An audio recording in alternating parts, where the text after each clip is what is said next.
Welcome back to guys, स्वागत है आपका फिर से एक नए वीडियो में। गाइस 27 सितंबर 2025 की बीएसएनएल थर्ड पीआरसी से रिलेटेड एक और लेटेस्ट अपडेट निकल कर आई है। जो कैजुअल वर्कर्स है, अस्थायी कर्मचारी है, उनका डीए काफी टाइम से अटका हुआ है। जो कि 3000 वर्कर्स है, काफी टाइम से उनका डीए अटका हुआ है। जनवरी 2025 से अटका हुआ है, अभी तक वो नहीं मिला है। उसके बारे में सरकार क्या कर रही है, बीएसएनएल ईयू क्या यहाँ पर मदद कर रही है कैजुअल वर्कर्स के बारे में, क्या वो कब तक डिले रहने वाला है, तो वो डिले कब तक हटेगा, सारी जानकारी आज इस वीडियो में आपको बताने वाला हूँ। चैनल पर नए हो तो सब्सक्राइब कर। मेरा नाम है सुनील विश्वकर्मा। जानकारी यूजफुल लगे तो एक लाइक करके जरूर जाना। चलेगा, इस बढ़ाते हैं वीडियो को आगे। यहाँ पर जो न्यूज है वो है 27 सितंबर 2025 की, ठीक है। तो जो पहले अपडेट है वो जान लेते हैं, उसके बाद मैं आपको पूरी बातें बताऊंगा, पूरा विद एग्जांपल विद डिटेल पूरी बात समझाने की पूरी कोशिश करूंगा, एक्सप्लेन की कि यहाँ पर एग्जैक्टली क्या बताया गया है अपडेट में, ठीक है। 27 सितंबर की ये अपडेट है। DA arrears for casual labours pending issue है, थोड़ा पेंडिंग इशू है। GS BSNL EU had written letter to the director HR for early payment। यहाँ पर पूरी जानकारी आपको मैं हर bar with detail with example समझाता हूँ, तो इसके बारे में पहले समझ लेते हैं क्या यहाँ पर कहा गया है अपडेट में। ये का बकाया है वो पेंडिंग में है।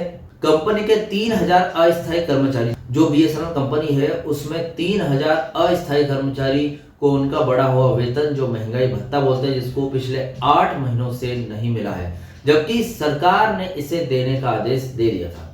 डीए क्या है और बकाया क्यों बनता है वो जान लेते हैं पहले, ठीक है।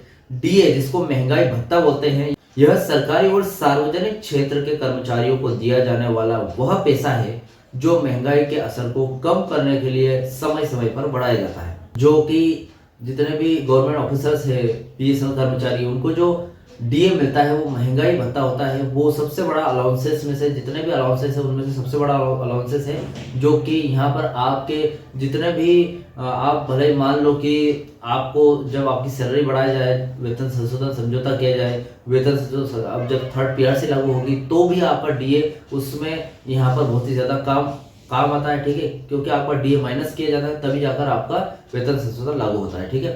तो ये बहुत ही ज्यादा जरूरी भी है। आदेश की तारीख क्या थी वो देख लेते हैं। भारत सरकार ने आदेश दिया है कि डीए की यह नई बढ़ी हुई दर 1 जनवरी 2025 से लागू होगी। अब जब यह आदेश जारी हो चुका था कि कैजुअल वर्कर्स को जो भी यहाँ पर दिया जाना था, जो कंपनी है बीएसएनएल कंपनी, सरकारी आदेश जारी हुआ था उनको जून 2025 में, ठीक है। बकाया कैसे बना, चूंकि डीए तो 1 जनवरी से लागू हो गया था, लेकिन कंपनी ने इसे जून के बाद देना शुरू किया होगा या अभी तक बिल्कुल नहीं दिया, इसलिए जनवरी से लेकर उस महीने तक, संभवतः 1 अगस्त तक जो बढ़ा हुआ पैसा कर्मचारी को नहीं मिला, वह सारा पैसा बकाया एरियर्स कहलाता है, ठीक है। मतलब क्या है कि जनवरी में यहाँ पर सरकार ने लागू कर दिया था, लेकिन जो कंपनी है उसने यहाँ पर स्टार्ट किया, उसको जून 2025 में लागू किया, तो उसके बीच का जो भी पैसा बनता है वो बकाया था, ठीक है। अब इसमें कौन कौन लोग को इफेक्ट पड़ता है, इससे देखते हैं कौन कौन कर्मचारियों को।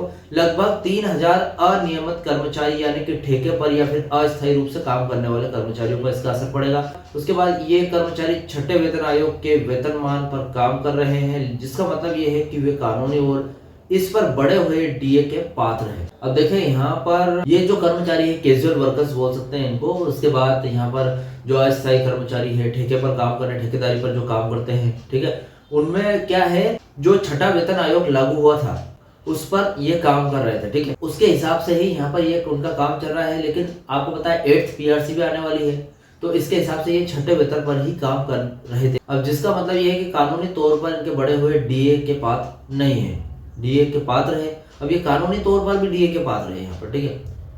समस्या क्या है, कंपनी का रवैया क्या है वो भी देख लेते हैं।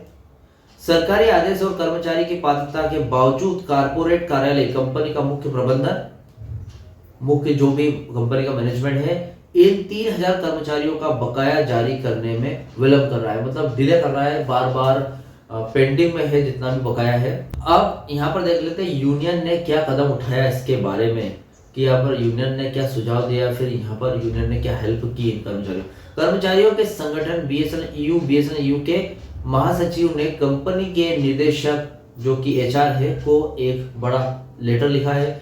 फिर लेटर में स्पष्ट रूप से अनुरोध किया गया है कि लंबी डीए बकाया का भुगतान सितंबर 2025 के वेतन के साथ तत्काल किया जाए। तो देखिए यहाँ पर बताया गया है कि थर्ड पीआरसी जब लागू होगी उसी के साथ ये जो 3000 जो कैजुअल वर्कर्स है जो रह गए हैं, इनका जो भुगतान वगैरह जो पेमेंट वगैरह रह गया है, डिले कर दिया गया है।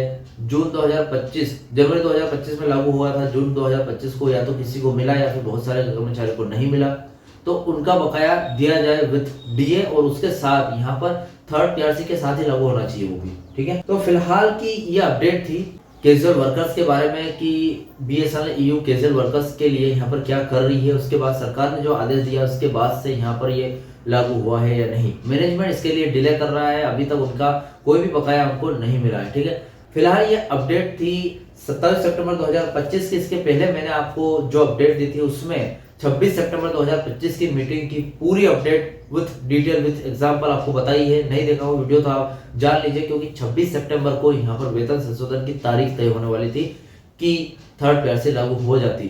ठीक है, लेकिन क्या हुआ, हुई या फिर नहीं, पूरी जानकारी इस वीडियो में मैंने बता दी है। और फिलहाल इस अपडेट से रिलेटेड क्या आपके डाउट क्वेश्चन वगैरह है मुझे कमेंट बॉक्स में कमेंट कर सकते हैं। वीडियो अच्छा लगा वीडियो को लाइक कमेंट शेयर जरूर करें। मिलते हैं गाइस नेक्स्ट वीडियो में। सी यू सून।